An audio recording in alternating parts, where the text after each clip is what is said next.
Emily Harper never expected a simple inheritance to turn her life into a nightmare.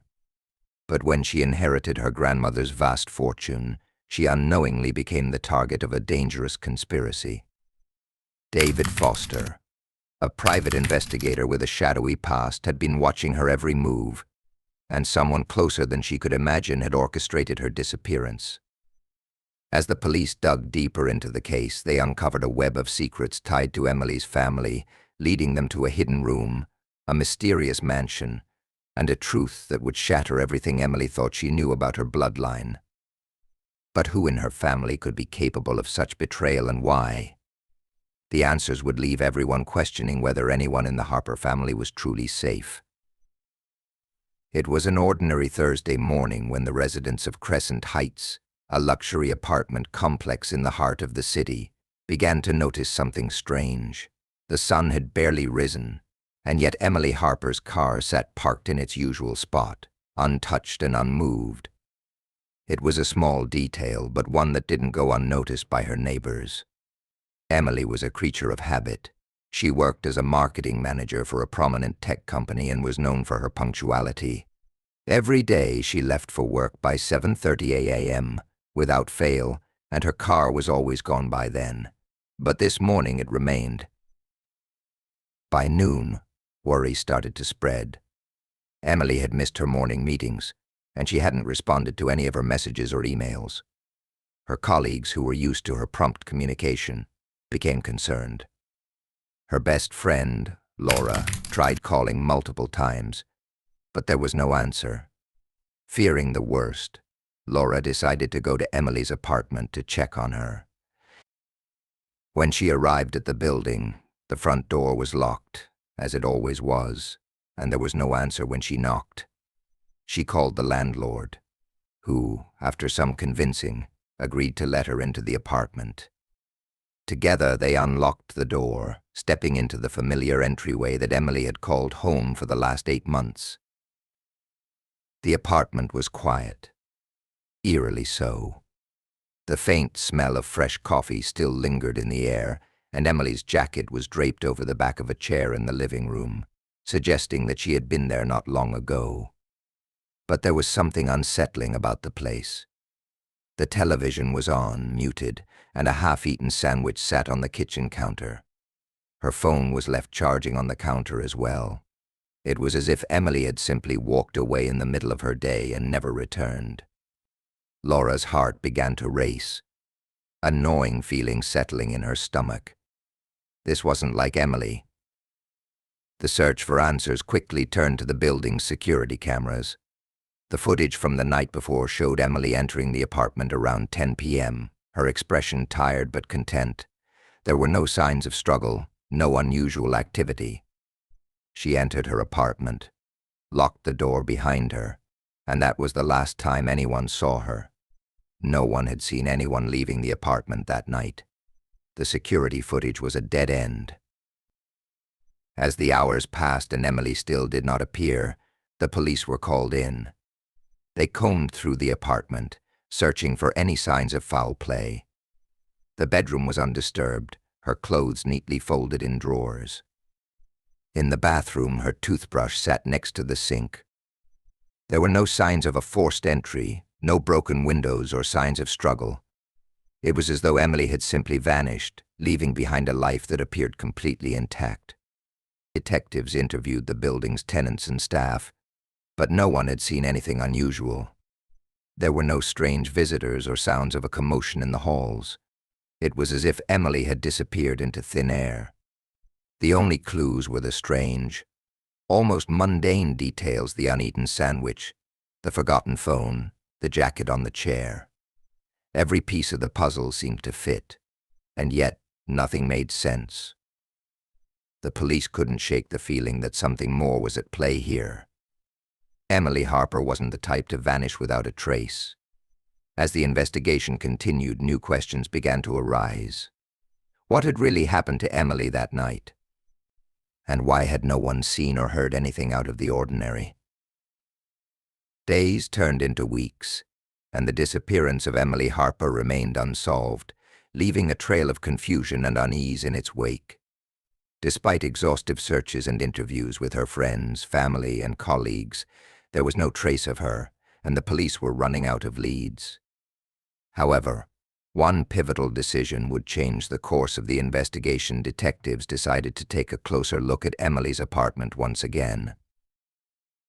The building management had been reluctant to grant access, but after growing pressure from the police, they allowed a full inspection of apartment 1601.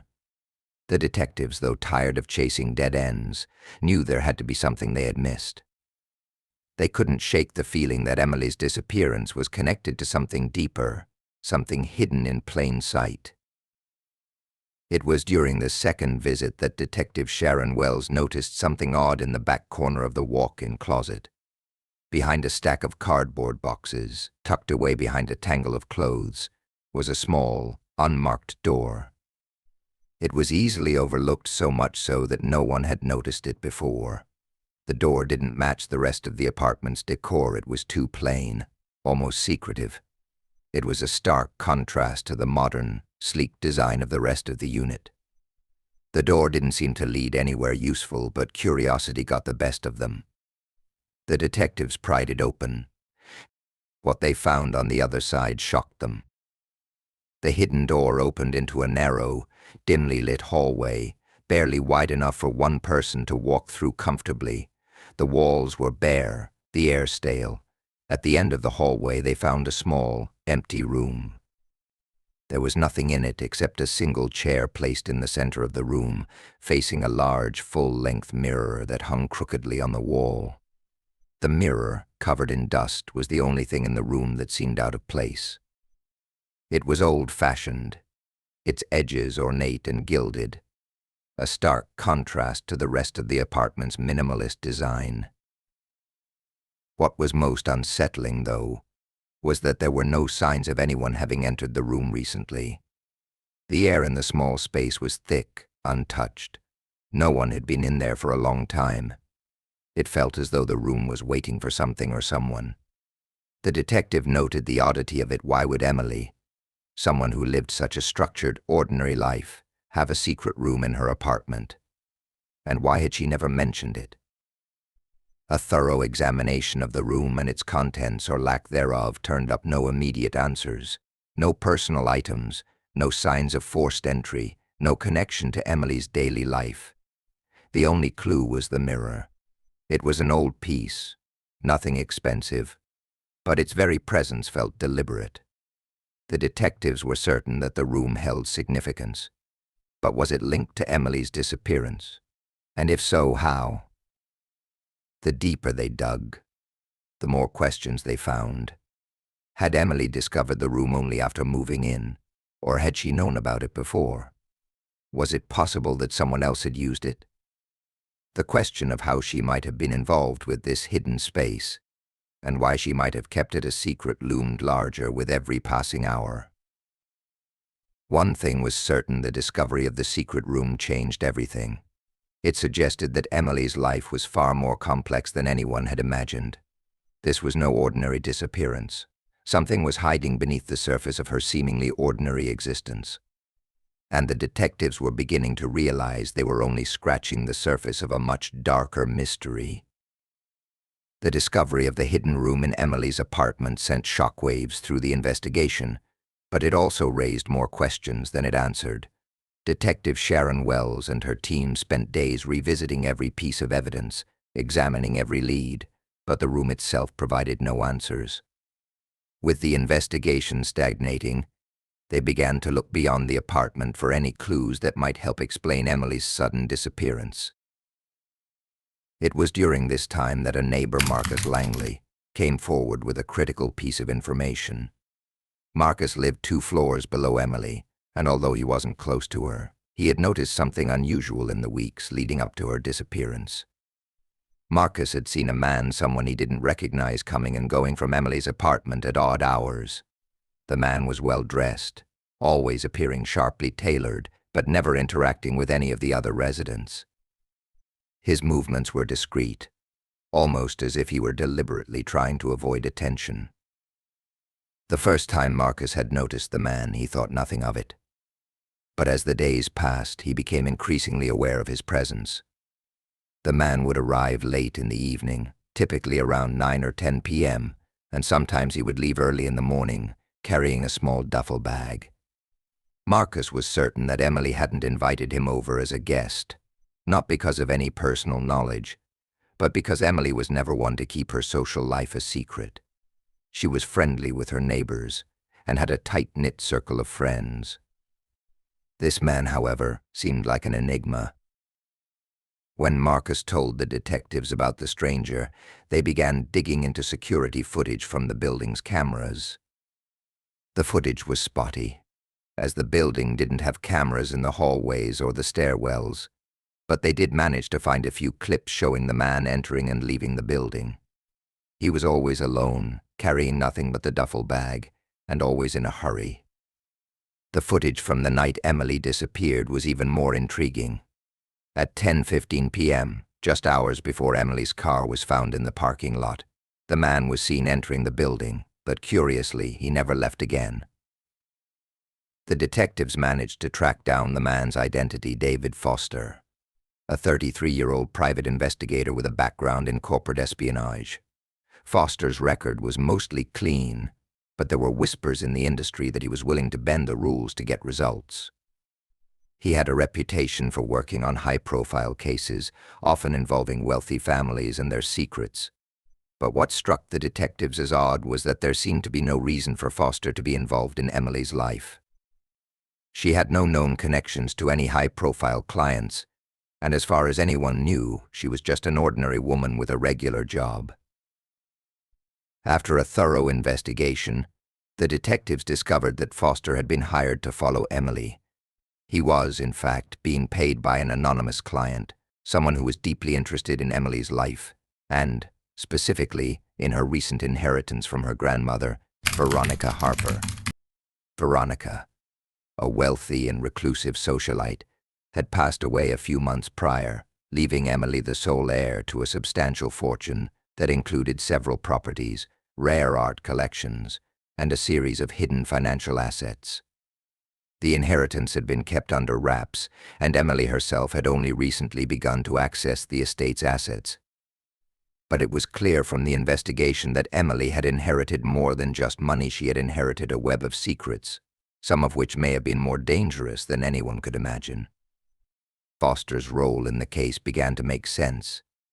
It was clear now that someone had been watching Emily, and Foster's job was to track her every move, learn what she was doing with her newfound wealth, and report back to whoever had hired him. But the bigger question loomed: who had hired him, and why? The detectives' suspicion deepened as they realized that Emily's disappearance wasn't a random act. It was tied to something much bigger, something involving her family's hidden past.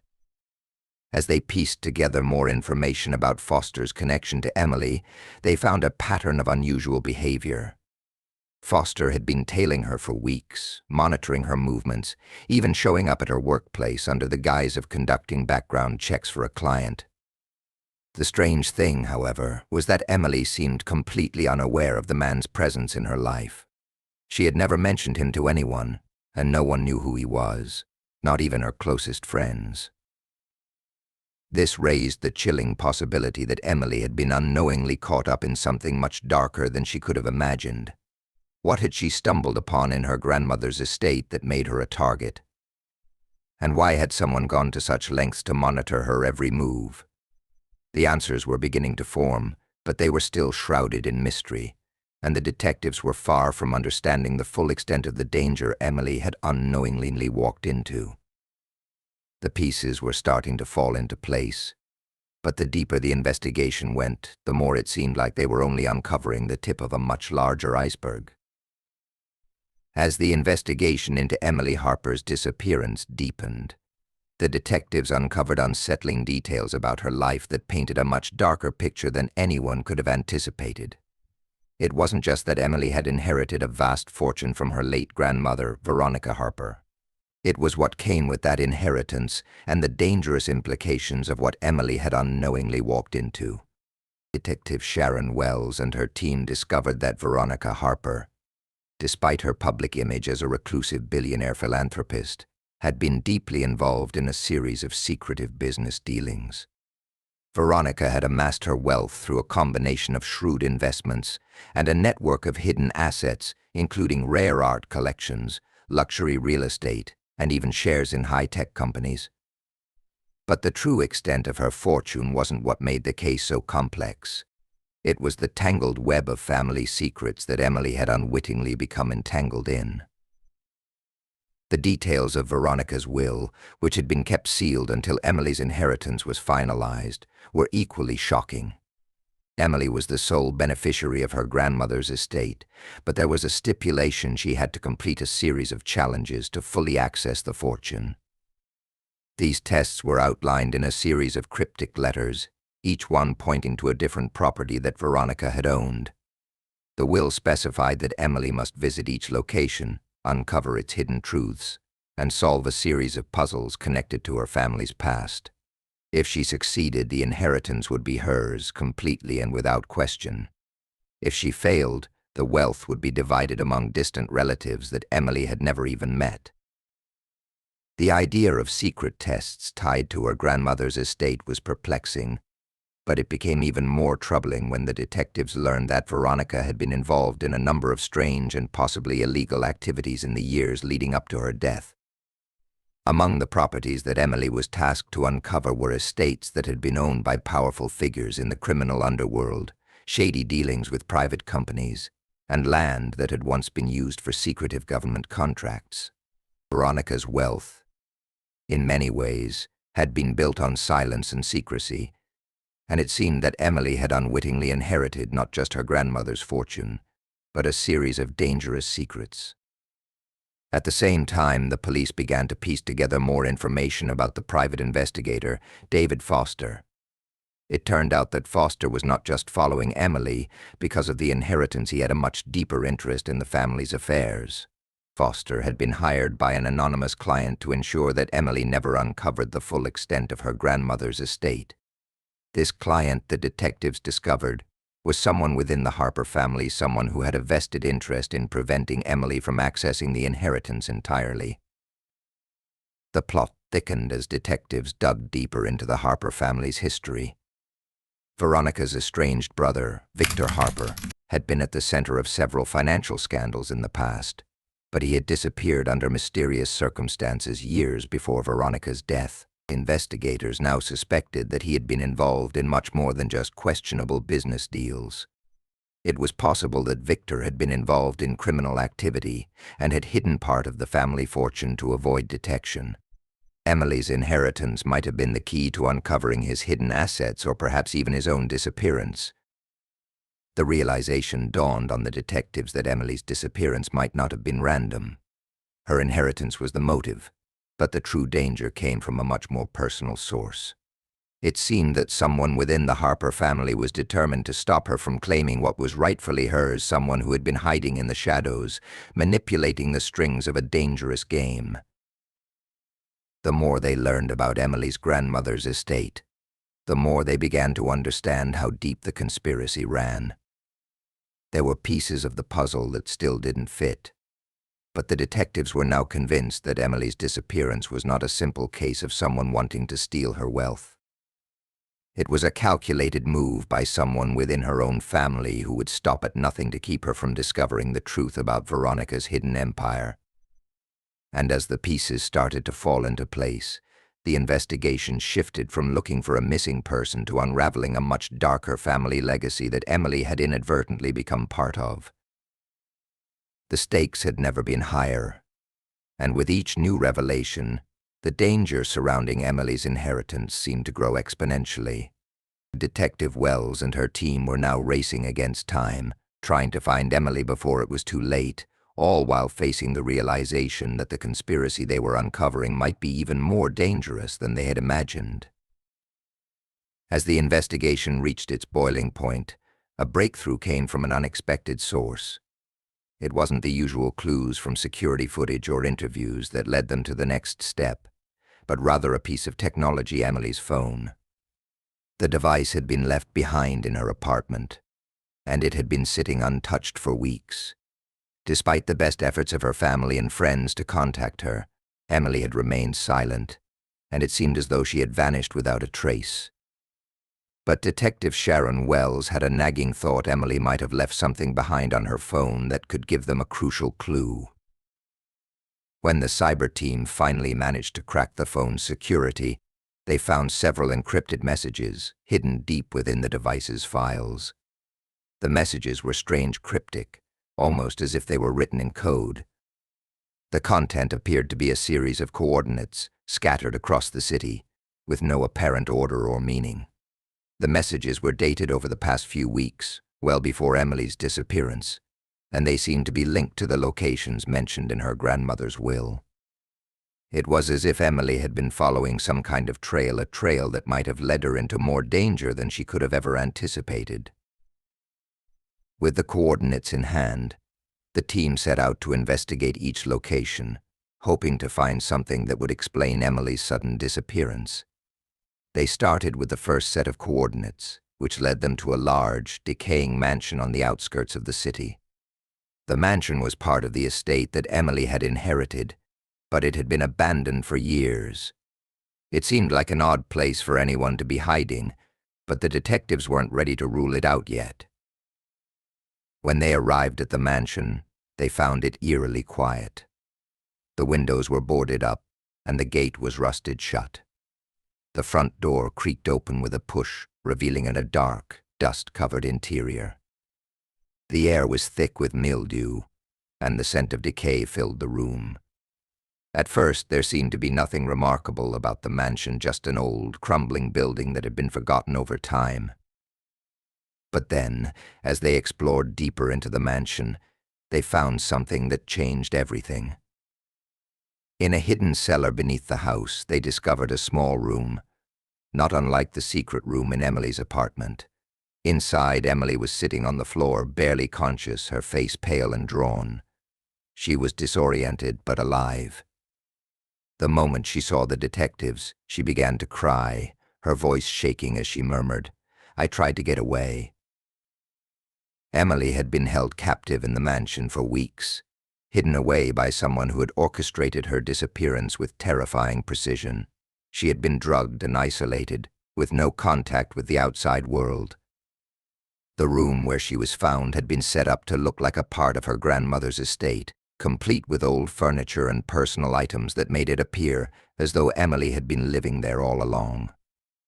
But it was clear now that she had been trapped a pawn in a much larger scheme. When Emily was finally able to speak more clearly, she revealed the horrifying truth. The man who had been following her, David Foster, wasn't just a private investigator hired by an anonymous client. He was part of a hidden faction within the Harper family, a faction determined to keep the estate's secrets buried. Veronica Harper's fortune wasn't just money, it was tied to a bloodline that went back centuries, filled with dark and dangerous rituals. Emily's grandmother had known more than she had let on, and the inheritance Emily had received was meant to be kept secret, hidden from those who might seek to control it. Emily's disappearance had been planned from the moment she inherited the estate. She had stumbled upon a series of clues that led her to uncover a secret about her family's past, something so dangerous that it could have destroyed everything. Someone in the Harper family had known that Emily was getting too close to the truth. They couldn't let her continue to dig, couldn't let her complete the tasks outlined in her grandmother's will. So they sent David Foster to keep her under surveillance. And when she started to uncover things she wasn't supposed to know, they took her. The mastermind behind the plot wasn't David Foster, but someone much closer to Emily. The final twist in the investigation came when the detectives discovered that Emily's estranged uncle, Victor Harper, the same man whose disappearance had always been shrouded in mystery, was alive. He had been in hiding for years, and it was he who had orchestrated Emily's kidnapping, using Foster as a tool to keep her under control. He had been watching Emily from the shadows, waiting for the moment when she would uncover the family's darkest secret. When the police finally confronted Victor, he admitted everything. He had faked his death years earlier to escape the consequences of his involvement in the family's illicit activities. Now, he had been hiding in plain sight, pulling strings from the shadows, hoping to manipulate his niece's inheritance to his advantage. He was willing to go to any lengths to ensure that Emily would never unlock the full power of the Harper fortune. Emily's rescue was a relief, but the investigation didn't end there. Victor Harper was arrested, and the full extent of the family's dark legacy was brought into the light. The Harper estate, once shrouded in secrecy, was finally exposed for what it truly was: a house built on lies, deception, and hidden power. Emily's inheritance, however, wasn't what it seemed. What had started as a simple family legacy had turned into a dangerous game of survival.